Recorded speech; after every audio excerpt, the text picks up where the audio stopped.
Assalamualaikum, bertemu lagi dengan Ibu. Hari ini kita akan membahas semua materi yang udah kita pelajari di chapter 1. Tapi sebelum kita melanjutkan pembahasan pada hari ini, Ibu ingin memberitahu lebih dahulu ya. Dalam materi kegiatan hari ini, yang harus kalian lakukan adalah membuat rangkuman atau mind mapping berdasarkan materi yang sudah Ibu tulis dalam video ini ya. Boleh kalian kreasikan sesuai dengan kreativitas kalian. Setelah itu difoto dan diupload ke Google Classroom.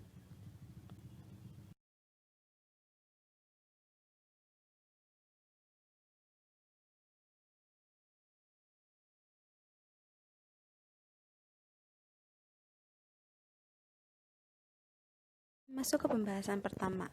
Ayo, buka buku halaman 3. Kalau ada yang ingin dicatat, silahkan dicatat ya. Hal-hal yang tidak kalian mengerti atau yang kalian tidak tahu bahasa Inggrisnya boleh dicatat, karena Ibu akan menjelaskannya menggunakan bahasa Indonesia. Di sini kita akan mempelajari tentang reproduksi tumbuhan. Reproduksi tumbuhan adalah proses kembang biak atau pembentukan individu baru atau keturunan pada tanaman yang biasa ditempuh secara seksual atau aseksual. Seksual itu apa sih? Seksual itu biasa disebut dengan biji, kalau aseksual itu dengan tunas. Contoh seksual itu apa? Contohnya kayak buah tomat, buah apel, itu seksual atau menggunakan biji atau benih.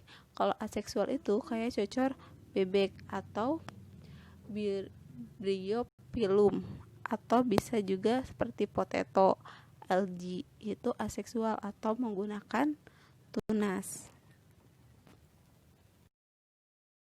Kita masuk ke materi selanjutnya ya. Lihat buku kalian di halaman 4. Bagi yang tidak mengerti atau kurang paham, boleh disiapkan pulpen atau pensilnya untuk membuat catatan kecil di halaman 4 ya. Lihat di sini kita akan mempelajari tentang siklus hidup bunga atau pohon yang memiliki bunga atau memiliki buah. Di sini di tahapan pertama, kebanyakan tanaman itu berasal dari biji atau benih.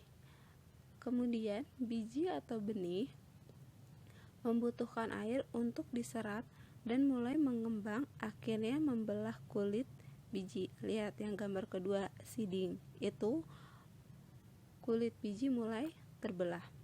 Selanjutnya, setelah berkecambah terjadi, tanaman baru secara bertahap akan mulai muncul. Lihat ya gambar ketiga, young plant. Di situ kecambah mulai tumbuh dan mulai tumbuh akar dan daun kecil. Di situ kecambah mulai tumbuh menjadi tanaman baru. Kita lanjut ke gambar berikutnya atau adult plant. Di situ tunas akan mengambil warna hijau daun atau yang biasa disebut dengan klorofil setelah menumbuhkan daun pertama. Nah, di sini di tumbuhan itu ada yang namanya zat hijau daun atau yang biasa disebut dengan klorofil.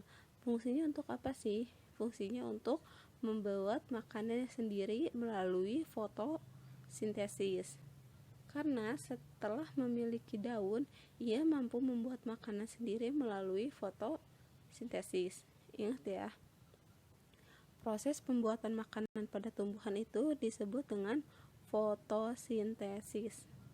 Seiring waktu, tumbuhan akan membentuk bunga dan buah sebagai benih baru. Lihat di gambarnya, adult plant with fruits. Di situ tanaman sudah memiliki bunga dan buah sehingga bisa menghasilkan benih yang baru dan siklusnya akan terus berputar seperti itu. Selanjutnya kita ke halaman 8, yaitu flower production. Kita akan membahas reproductive organ of flower plants.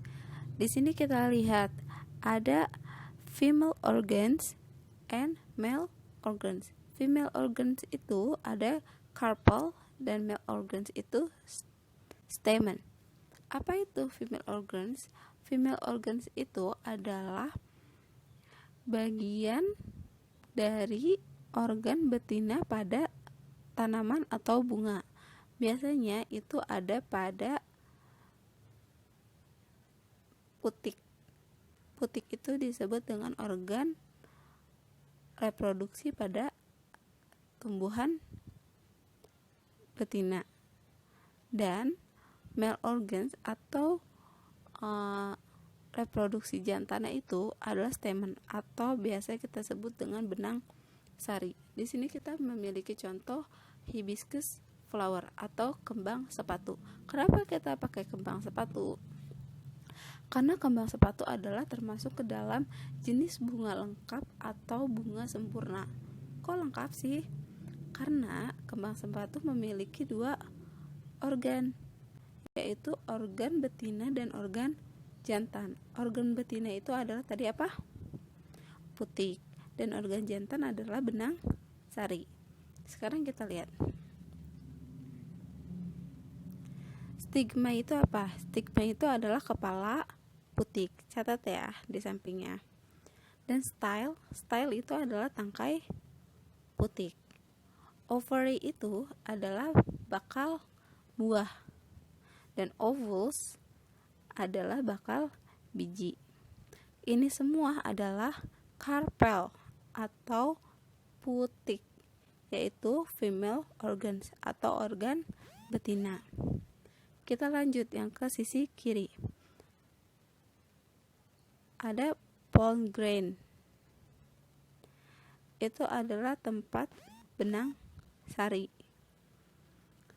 Lanjut di bawahnya ada anther. Anther itu adalah kepala sari. Pollen grain itu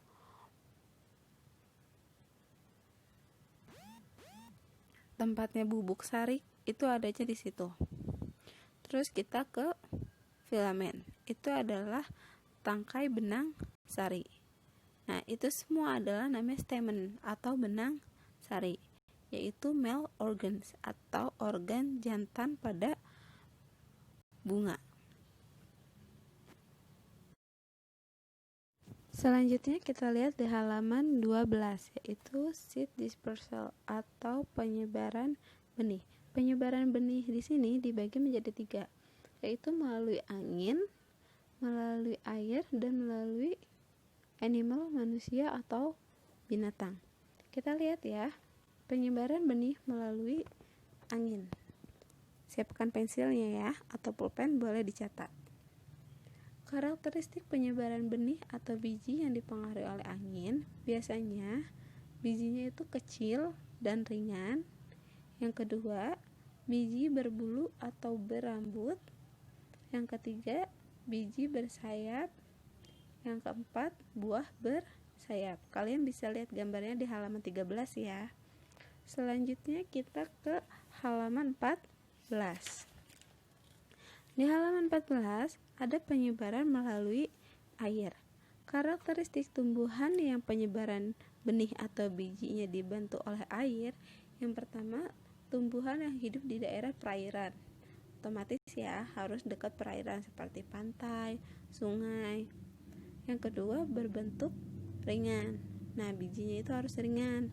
Contohnya, tuh lihat di halaman 14 ada coconut, ada nepa, ada pongpong. Itu salah satu jenis biji yang penyebarannya melalui air. Terakhir, melalui animal, bisa lewat binatang atau hewan.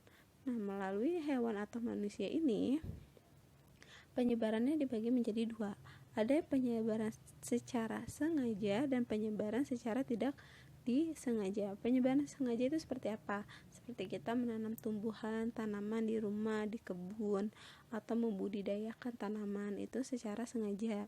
Atau secara tidak disengaja, misalnya burung makan buah apel, terus bijinya kebawa sampai ke samping rumah kita, tumbuhlah pohon apel di rumah kita, padahal kita nggak tanam pohon apel. Itu secara tidak disengaja.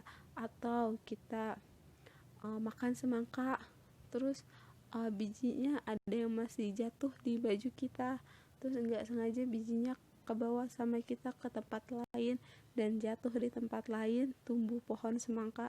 Nah, itu secara tidak disengaja. Baik, sekian pelajaran kita pada hari ini. Jika ada yang kurang jelas atau kurang paham, boleh tulis pertanyaan kalian di bawah kolom komentar video ini atau bertanya langsung melalui Google Classroom ya. Ibu akhiri, wassalamualaikum warahmatullahi wabarakatuh.